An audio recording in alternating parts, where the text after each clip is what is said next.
बात करेंगे बिहार की, तो बिहार में सीएम नीतीश कुमार ने जनता दरबार लगाया और जनता दरबार के दौरान जब फरियादी बिहार के अलग अलग जिलों से पहुंचे तो पुलिस के बारे जो खुलासा हुआ, पुलिस की कार्यप्रणाली के बारे में जो तथ्य सामने आया, उसने हर किसी को हैरान कर दिया। हम आपको टीवी स्क्रीन पे दिखा रहे हैं कि किस तरह से एक के बाद एक फरियादी आते रहे और जब बताया गया कि पुलिस अधिकारी किस तरह से उन्हें प्रताड़ित कर रहे हैं, किस तरह से कई लोगों के मुकदमे नहीं लिए जा रहे हैं, तो नीतीश कुमार हैरान हुए। एक तरफ वो अधिकारियों को झाड़ लगा रहे थे, दूसरी तरफ इसी दौरान उनके ही गृह जिले में लाखों की लूट हो गई। और ये तस्वीरें हम आपको दिखा रहे हैं दक्षिण बिहार ग्रामीण बैंक की, जहां महमूदपुर रामघाट में लाखों की लूट को लुटेरों ने अंजाम दे दिया। और नीतीश कुमार एक तरफ अधिकारियों को जहां फटकार रहे थे, पुलिस या सिस्टम पर सवाल खड़े हो रहे थे, वहीं दूसरी तरफ लुटेरे लूट को अंजाम दे रहे थे। ज्यादा जानकारी के लिए इस वक्त हमारे साथ पटना स्टूडियो से हमारे सहयोगी गौतम जुड़े हुए हैं, सीधे चलेंगे उनके पास। गौतम, जनता दरबार में जो पुलिस का चेहरा सामने आया उसने हर किसी को हैरान कर दिया है। जाहिर तौर पे ये हैरानगी की बात है, और जिस जगह पे जहां पे मुख्यमंत्री आवास है, जहां पे मुख्यमंत्री जनता के दरबार के कार्यक्रम में शामिल होते हैं, फरियादियों की फरियाद सुनते हैं, तो उसमें पुलिसिंग का जो कार्यशैली है या फिर जो पुलिस का जो रोल है बिहार में, वो कहीं ना कहीं ये दर्शाता है कि अपराधियों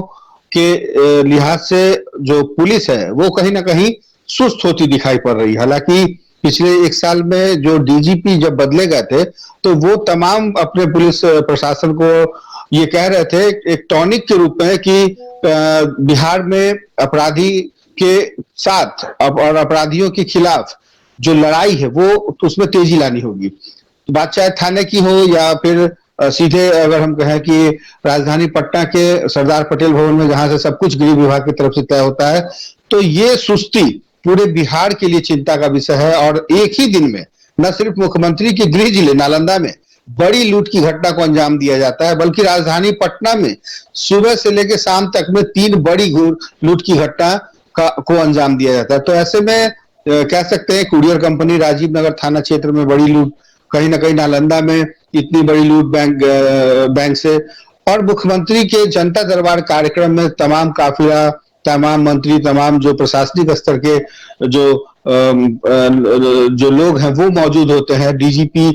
खुद जो पुलिस कप्तान है वो मौजूद रहते हैं, लेकिन कहीं कुछ नहीं सुनवाई। बाहर आकर के फरियादी वही फरियाद राग अलापते हैं कि प्रशासनिक स्तर पे, थाने के स्तर पे कुछ नहीं हो रहा है। यानी कि हर बार ये दावा किया जाता है कि हाईटेक तरीके से सब कुछ होगा, लेकिन सब कुछ वो जो दावे हैं वो खोखले दिखाई पड़ते हैं। हाँ, कुछ चंद छिटपुट घटनाओं को छोड़ दे जहां जो अपराधियों की धरपकड़ होती है या फिर जो ट्रैफिक पुलिस के जरिए जो कुछ अपराधियों को धर दबोचा जाता है, सिवाय इसके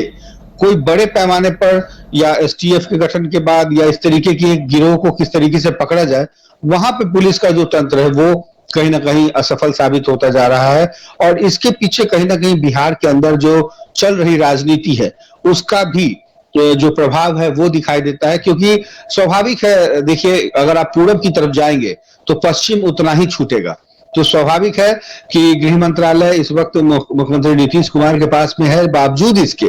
कहीं ना कहीं मुख्यमंत्री इन दिनों विपक्षी एकजुटता में जुटे हैं। तो स्वाभाविक है कि पूरब जाएंगे तो पश्चिम छूटेगा, लिहाजा कहीं ना कहीं मंत्रालय के पीछे या मंत्रालय के ऊपर जो पकड़ है वो कहीं ना कहीं ढीला पड़ता है, और तभी ये पुलिसिंग सुस्त पड़ती है और अपराधियों का कहर भारी पड़ता है। जी बिल्कुल, जिस तरह से शिकायतें सामने आई है, नीतीश कुमार एक्शन लेने की बातें कर रहे हैं, लेकिन इससे पहले भी शराबबंदी के मामलों में भी कई बार पुलिस वालों की संलिप्तता सामने आई है, लेकिन एक्शन कुछ खास होता दिखाई नहीं दिया है। तो लगता है कि ये भी एक नीतीश कुमार के सामने एक बड़ी चुनौती होगी। बिल्कुल, और चुनौती सिर्फ और सिर्फ नीतीश कुमार के लिए ही है, क्योंकि मुख्यमंत्री के तौर पे पिछले कई सालों से बिहार में कानून का राज है। ये बात मुख्यमंत्री नीतीश कुमार हर मंच से कहते हैं, हर प्रशासनिक प्रोग्राम में करते हैं, हर जनसभा में कहते हैं, और मीडिया से जब भी बात होती है तो वो साफ तौर पे दो सेंटेंस का इस्तेमाल ज्यादा करते हैं। पहला, बिहार में कानून का राज है, दूसरा, हम काम करने वाले लोग हैं। यानी कि आप कैसा काम कर रहे हैं, आपका मंत्रालय कैसा काम कर रहा है, आपके कैबिनेट में कैसा काम हो रहा है, कि अब तक अपराधी बेलगाम घूम रहे हैं, अपराधी बेखबर तमाम बैंक की लूट की घटना को अंजाम दे रहे हैं, अपराधी आपके सोना चांदी और जेवर जेवरात के जो ज्वेलरी शॉप्स हैं वहां से सरेआम लूट की घटना को अंजाम दे रहे हैं। राजधानी पटना में तो दो गैंग तो इतना सक्रिय है कि आम लोगों का चलना दुभर हो गया है। तो कहीं ना कहीं सुबह की सैर से लेकर रात में घर लौटने तक यदि आप सुरक्षित घर ना पहुंचे तो कहीं ना कहीं ये एक उदासीनता है, प्रशासनिक विफलता है और पुलिसिंग का ये जो रवैया है ये उसके फेल होने का एक कारण है। और यही वजह है जो मैं आपके अब सीधे सवाल पे आता हूं कि कहीं ना कहीं नीतीश कुमार के ऊपर एक सवाल है। और इस सवाल के साथ ही जिस तरह से बिहार में जिस शराबबंदी कानून की चर्चा आप कर रहे हैं वो कानून भले ही का पेपर पे सख्ती से लागू करने की बात कही जा रही हो, 2016 से बिहार में शराबबंदी कानून लागू है, बावजूद इसके प्रतिदिन बिहार का जो चौहद्दी है, जो बॉर्डर इलाका है, एक तरफ नेपाल है, दूसरी तरफ झारखंड है, तीसरी तरफ पश्चिम बंगाल है, चौथी तरफ उत्तर प्रदेश है, तो ये जो चौहद्दी है ये कहीं ना कहीं बिहार में शराबबंदी कानून को पूरी तरीके से सफल होने नहीं दे रहा है। और हर बॉर्डर पर आपके ही लोग हैं, बिहार के ही लोग हैं, बिहार पुलिसिंग है, तो वो कहीं ना कहीं उसकी सुस्ती है या फिर कहीं ना कहीं उसकी उदासीनता है, जिसकी वजह से जो सड़क के माध्यम से बड़ी बड़ी खेप शराब की आती है, बात चाहे 1 जनवरी की हो, होली की हो, दिवाली की हो, दशहरे की हो, और अब दिया है 4 लाख से ज्यादा नकदी और सामान की लूट कर ली गई है। ये तस्वीरें हम आपको दिखा रहे हैं, 4 लाख से ज्यादा नकदी और सामान की लूट हुई है। वाकई में नीतीश कुमार के लिए ये एक बड़ी चुनौती है कि अपराध पर कैसे लगाम लगाते हैं। और पुलिस वाले जो उनकी जो एक अलग तस्वीर सामने आ रही है, पुलिसिया सिस्टम को कैसे दुरुस्त करते हैं।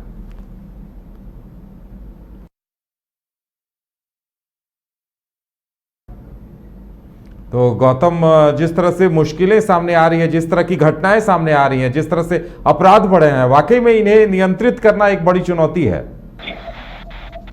बिल्कुल कंट्रोल करना होगा। यदि आप कंट्रोल नहीं करेंगे तो बिहार की जनता का पुलिसिंग पर से जो विश्वास है वो खत्म हो जाएगा, क्योंकि जब तक अपराधी सुस्त और माफ कीजिए, जब तक पुलिस की जो सुस्ती है वो नहीं टूटेगी, जब तक आप 24 घंटे सक्रिय नहीं रहेंगे, तब तक आप कहीं भी अपराध पे अंकुश नहीं लगा सकते हैं। लेकिन अभी आप देखिए पूरे बिहार में हर जगह जो प्रशासनिक स्तर के जो लोग हैं या जो बिहार की पुलिसिंग है वो माननीयों की सेवा में लगी हुई है। इस बात को कहने में मुझे कोई गुरेज नहीं कि यदि कोई हाईटेक नेता या फिर कोई बड़े नेता या फिर इस तरीके के सिस्टम में ज्यादातर जो प्रशासनिक अमला है, जो काफिला है, जो लोग हैं वो माननीयों की सेवा में लगे रहते हैं, तो ऐसे में जनता के हितों का ख्याल कौन रखेगा, ये एक बड़ा ही अहम सवाल है। और जैसे जैसे चुनाव की घड़ी नजदीक आती जा रही है वैसे वैसे जो प्रोग्राम है, कार्यक्रम है, वो पूरे देश भर की निगाहें पटना में टिकी हुई है। और ऐसे में जो तमाम नेता जो दूसरे जगहों से आ रहे हैं और यहाँ के जो नेता हैं वो उनकी जो सक्रियता इन दिनों बढ़ी है वो, और इसके साथ ही पुलिस की जो सक्रियता है इन तमाम माननीयों की हिफाजत और उनके आने जाने के कार्यक्रम को देखने में जो समय बीत जा रहा है, तो पुलिस बल को अतिरिक्त लगाया जा रहा है इन सब कामों में। तो कहीं ना कहीं ये जो अमली जामा है ये जब तक खत्म नहीं होगा तब तक जनता राम भरोसे रहेगी और सिर्फ जो जनता का विश्वास है वो कहीं ना कहीं पुलिस पर से उठता नजर आ रहा है। तो ये एक विपक्ष भी आरोप लगा रही है कि एक बार फिर से जंगल राज की वापसी शुरू हो चुकी है। आप चाहे सुबह की सैर की हो, बैंक खोलने की हो, लुटेरों की हो, तो हर क्षेत्र में अपराधी बेलगाम हो चुके हैं। अब तो देखिए कल परसों की बात करें तो फुलवारी जेल में और बेउर जेल में से जो अपराधी वो बाहर के गैंग को संभाल रहे हैं, तो कहीं ना कहीं आपके जेल के अंदर से भी अभी अपराध की घटनाएं बढ़ी है, जो शायद बीच में कुछ सालों के लिए रुकी थी, लेकिन अब ऐसी ऐसी घटनाएं सामने आ रही हैं जिससे जनता का भी विश्वास पुलिस पर से धीरे धीरे उठता चला जा रहा है। तो कहीं ना कहीं इस विश्वास को फिर से कायम लाना होगा, इस विश्वास को फिर से सरकार को कहना होगा, तभी जाकर सरकार ये दावा कर सकती है कि बिहार में जंगल राज नहीं है, बिहार में जानकारी देने के लिए आपका बहुत बहुत धन्यवाद। तो देखने वाली बात ये होगी कि अपराधियों पर कैसे लगाम लगा पाते हैं और पुलिसिया सिस्टम को सीएम नीतीश कुमार कैसे दुरुस्त कर पाते हैं। फिलहाल हमारे साथ इतना ही, हमें दीजिए इजाजत और आप देखते रहिए न्यूज़ बाइस्कोप। नमस्कार।